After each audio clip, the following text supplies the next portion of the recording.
(7월 5일) 주일 예배 설교입니다. 오늘은 시편 104편에서 114편을 다룹니다. 다음 주는 115편에서 119편을 다룰 예정이니 꼭 읽어보시기 바랍니다.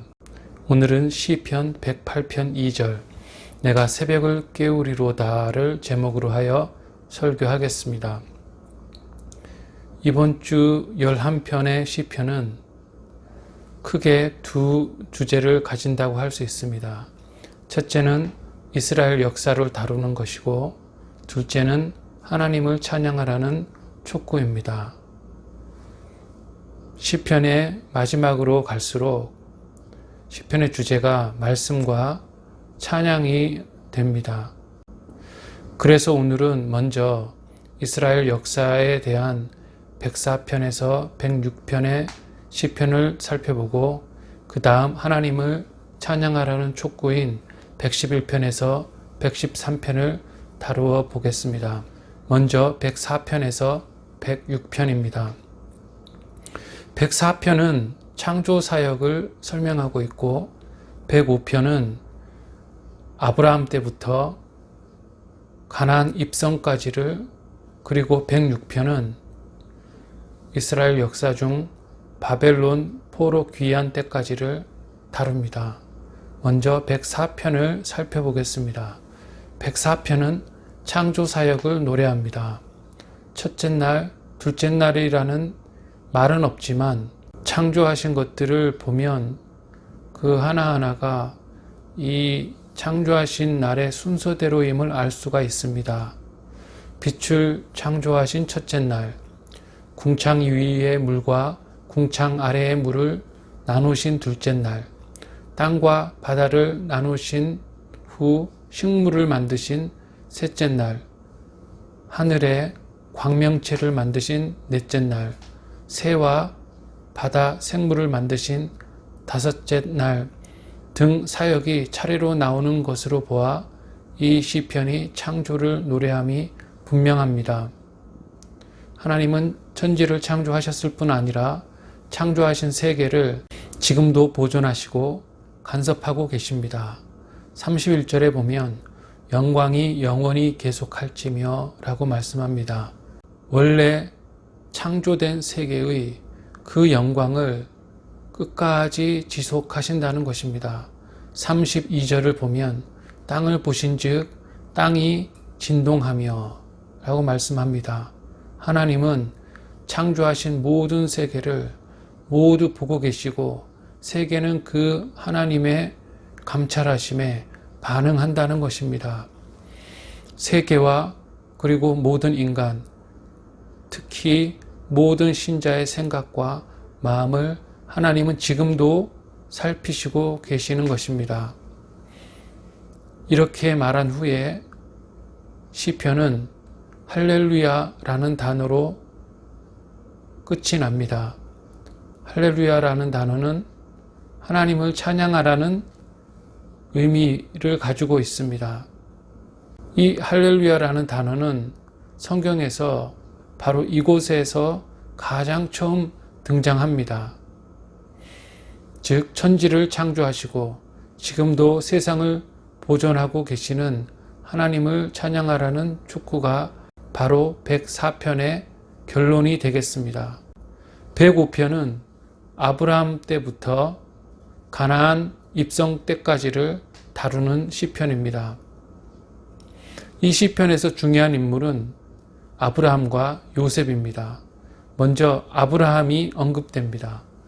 아브라함은 하나님의 명령으로 축복의 땅, 셈의 땅을 떠나 하나님이 명령하시는 저주의 땅, 가나안 땅으로 가라는 명령을 받고 순종한 인물입니다.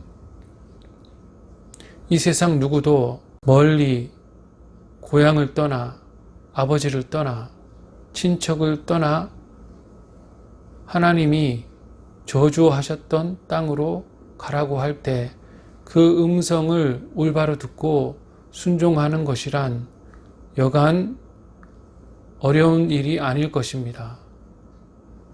저주의 땅으로 갔을 때 땅이 없어 나그네처럼 떠돌았다고 되어 있습니다. 그러나 아브라함은 불평하지 않았고 믿었습니다. 하나님은 400년 후에 그 땅을 주시겠다고 약속하셨습니다.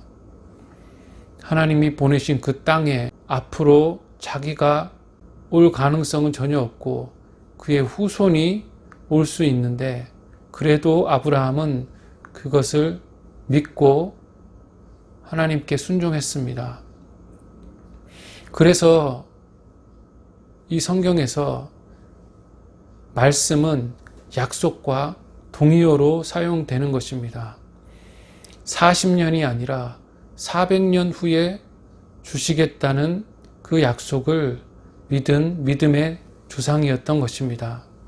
그 다음으로 요셉 이야기가 등장합니다. 요셉은 형들에 의해 애굽으로 노예로 팔려갔고 또 거기서 종으로 일하다가 누명을 쓰고 감옥에 갇혔습니다. 감옥에 오랫동안 갇혀 있었고 착고를 차고 쇠사슬에 매였다고 되어 있습니다. 이것을 보면 하나님의 계획이 실패하는 것이 아닌가. 우리의 주인공 요셉이 더 이상 이 땅에서 저렇게 고난을 받다가 저렇게 사라지지 않을까라는 염려까지 들 정도로 이렇게 낮아진 요셉의 모습이 착고와 쇠사슬에 매였다는 표현에 들어 있습니다. 그러나 하나님은 이 모든 고난을 여호와의 말씀이 응할 때까지 말씀이 그를 단련했다고 하시면서 그를 사용하여 큰 구원의 역사를 이루어내시는 것입니다. 예언이 응할 때까지 약속이 그를 단련하였습니다. 우리가 약속을 믿을 때 그리고 우리에게 주신 말씀을 믿을 때 우리는 참고 연단받을 수 있는 것입니다. 그리고 열 재앙이 나오고 그리고 출애굽하는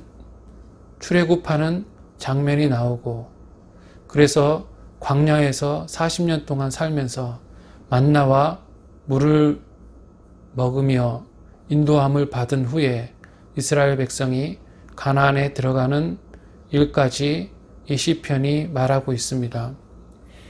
이렇게 아브라함부터 아브라함의 약속이 성취되는 이 가나안 입성까지의 이 400년의 시간 동안 하나님이 하신 사역을 말씀하시는 이유는 마지막 절에 나옵니다. 우리 모두가 신자들이 말씀을 지키게 하시려고 이렇게 이스라엘 역사를 하나님이 말씀하시는 것입니다.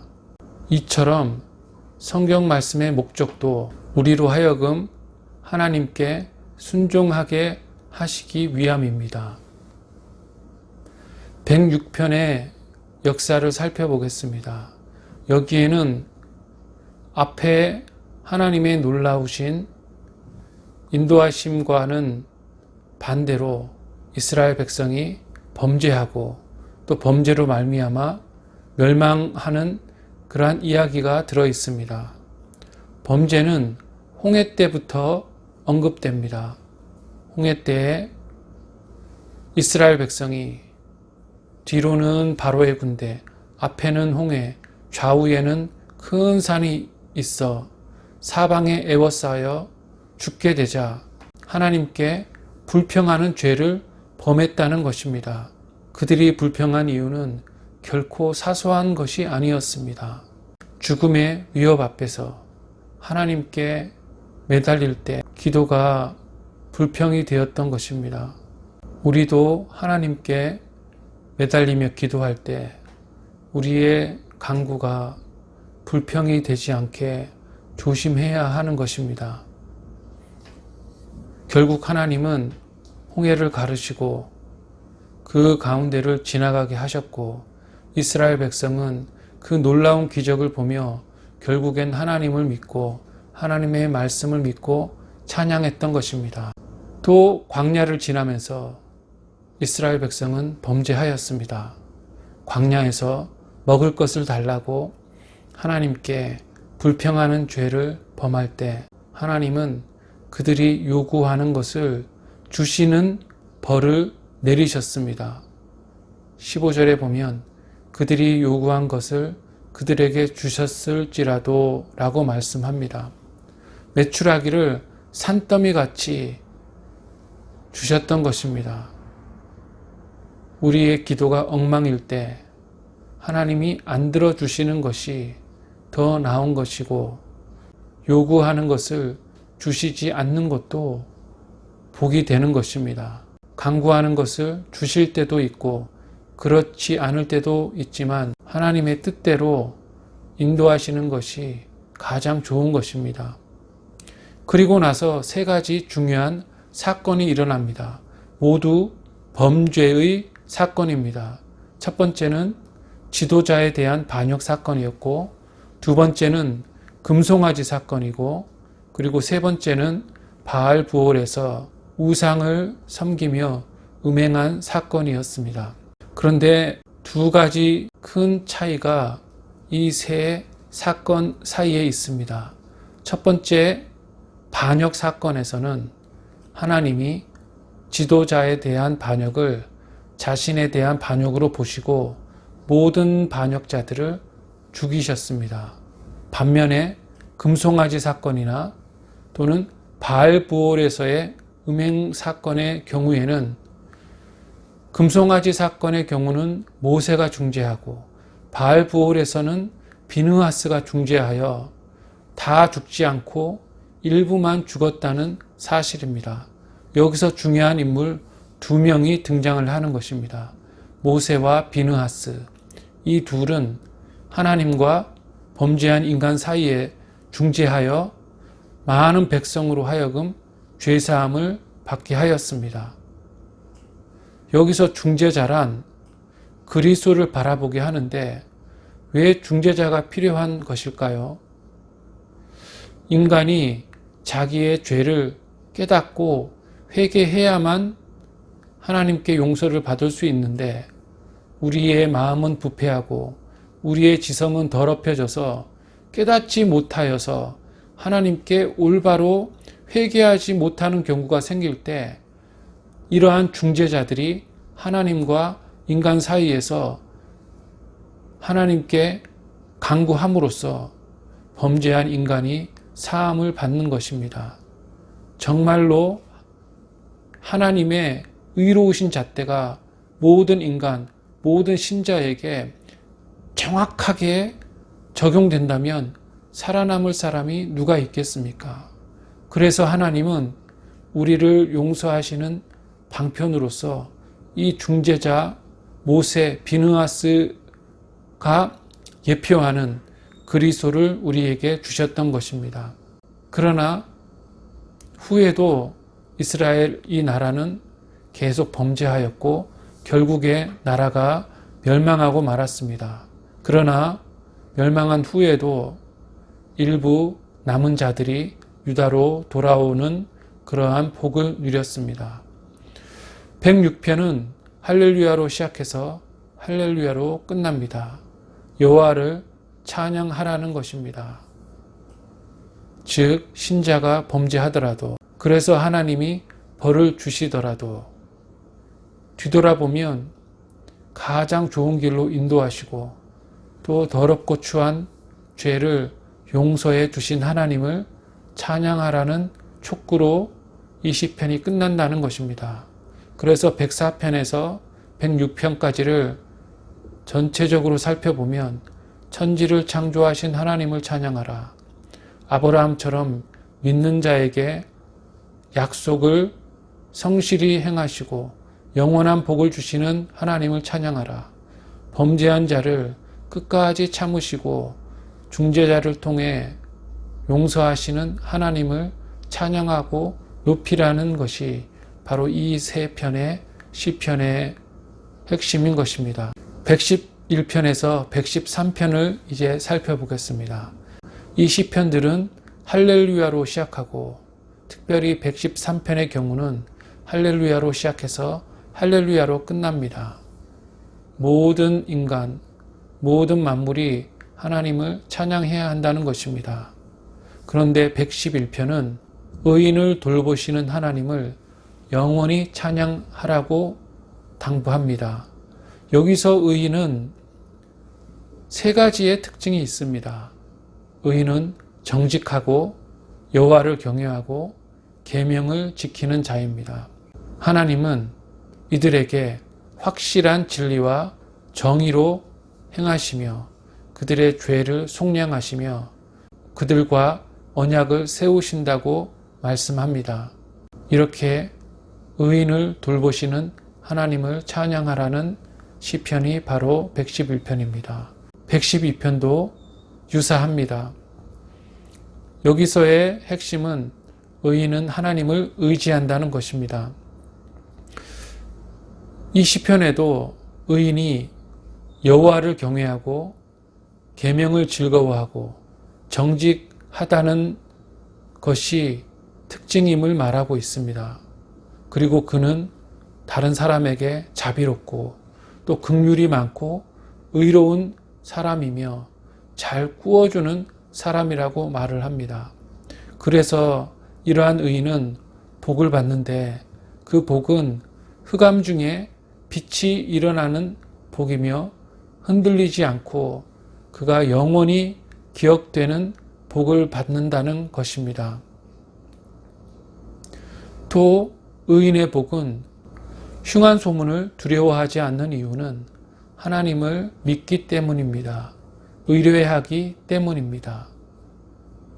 이 세상은 항상 험한 곳이었습니다. 그리고 앞으로도 그럴 것입니다. 예수님도 마지막 날이 얼마나 환난과 고통이 많을 것인지를 말씀하시면서 깨어 있으라고 경고하셨습니다. 요한계시록에서 요한은 마지막 날에 많은 끔찍한 일이 일어날 것이라고 예언하였습니다. 옛날이나 지금이나 흉한 소문이 없었던 적은 없습니다. 사탄은 이러한 흉한 소문을 무기로 죽음의 그림자를 무기로 신자를 항상 위협하였습니다. 그러나 신자는 흉한 소문을 두려워하지 말아야 합니다. 왜냐하면 하나님이 우리와 함께 하시고 우리가 하나님을 의지할 때 하나님이 신자를 지켜주시는 것입니다. 그래서 계시록에도 참된 신자는 하나님이 안전하게 보호해 주신다고 하는 것입니다. 113편은 할렐루야로 시작해서 할렐루야로 끝나고 해 돋는 데서부터 해 지는 데까지라는 구절이 있는 시편입니다. 하나님은 세상 모든 곳에서 찬양을 받으셔야 하며 그가 하시는 일 때문에 우리 모두가 하나님을 찬양해야 한다는 것입니다. 하나님은 온 나라보다 높으시지만 스스로를 낮추셔서 가장 낮은 자, 가난하고 궁핍한 자를 일으키시고 세우시는 분이십니다. 그런 하나님을 모든 땅이 찬양하라는 것입니다. 이렇게 지금까지의 시편을 통해서 우리가 알 수 있는 것은 하나님이 태초부터 지금까지 하고 계시는 일이 무엇인지 알고 또한 옛적에 하신 일을 지금도 우리에게 행하고 계심을 알고 그를 찬양해야 한다는 것입니다. 찬양에 대해서 4가지를 말씀드리면서 말씀을 마치겠습니다. 첫째, 찬양이란 하나님의 성품과 사역과 영광을 올바로 드러내는 것입니다. 하나님을 올바로 알아야 하나님을 올바로 찬양할 수 있는 것입니다. 하나님을 완전히 아는 것은 불가능하지만 최소한 성경의 하나님을 알아야 합니다. 아는 만큼 찬양할 수 있는 것입니다. 왜냐하면 찬양이란 하나님이 어떠하신 분이신지 그 위대함을, 그 높으심을 정확하게 진술하는 것과 같은 것이기 때문입니다. 둘째로 찬양의 반대는 실증, 불평, 원망, 비난, 근심이라는 것입니다. 하나님을 사랑하고 하나님이 하시는 일을 올바로 인식, 인정하고 감사하지 않으면 찬양할 수 없습니다. 하나님에 대해서 짜증이 나고 하나님에 대해 원망이 많은 그러한 상태는 찬양의 반대의 상태입니다. 그리고 성경은 많은 부분에서 불평을 반역과 똑같이 간주함을 우리는 볼 수 있습니다. 마치 홍해에서 사면의 애워쌈을 당할 때 이스라엘 백성이 불평함을 하나님은 반역하는 것으로 보신 것에서 우리는 알 수가 있는 것입니다. 그토록 불평은 악한 것이며 그토록 찬양은 하나님이 우리에게 요구하시는 것이라는 것입니다. 셋째로 찬양은 하나님의 존재와 사역을 첫째로 크게 외치고, 둘째로는 그것을 자랑하고, 셋째로는 즐거워하는 것입니다. 크게 외친다는 것은 그것이 어떠한 우리의 외적인 행위가 되어야 한다는 말이며, 자랑한다는 것은 수줍어하고 부끄러워하지 않고 담대하게 드러내며 그 드러내는 것을 기뻐한다는 것이고, 즐거워한다는 것은 그렇게 찬양할 때마다 기쁨이 넘친다는 것입니다. 넷째로 신자의 진정한 의무는 찬양이며 천국에서도 영원히 우리가 하나님을 찬양할 것이라는 것입니다. 우리의 삶 가운데 날마다 모든 수단을 다하여 하나님을 찬양해야 합니다. 108편 초반에 보면 비파야 수금아 깰지어다라고 말을 합니다. 그 말은 모든 수단을 다하여 하나님을 찬양하라는 것이며, 새벽을 깨우리로다 라는 말은 아침 일찍부터 찬양하고 저녁 늦게까지 우리가 호흡이 있는 모든 순간마다 하나님을 찬양해야 한다는 것입니다. 이 땅에서 마땅히 우리가 하나님을 찬양할진대 우리가 영원히 거할 그 천국에서도 우리가 하는 모든 일은 영원히 하나님을 찬양하는 것이라는 것입니다. 그래서 시편은 이제 마지막 장까지 우리에게 찬양을 촉구하고 있는 것입니다. 하나님이 어떠한 분이신지를 알고 하나님이 어떤 일을 하셨으며 그렇게 하나님이 하신 일이 우리에게 얼마나 큰 복이며 우리를 얼마나 변화시켰는지를 우리가 깨닫고 날마다 하나님을 찬양하고 영원히 그를 즐거워하고 가는 곳마다 하나님을 자랑하며 크게 외쳐야 하는 것입니다. 억지로가 아니라 그러한 찬양이 저절로 우러나와야 되고 꼭 하나님이 명령하시고 하나님이 우리에게 촉구하셔서 우리가 찬양하는 것이 아니라 우리가 날마다 그러한 찬양이 우러나와서 자발적으로 기쁨으로 찬양하는 우리가 되어야 되는 것입니다. 오는 한 주간도 말씀을 통해 하나님의 존재와 사역과 영광을 알고 하나님을 찬양하고 송축하는 한 주가 되기를 주님의 이름으로 축원합니다.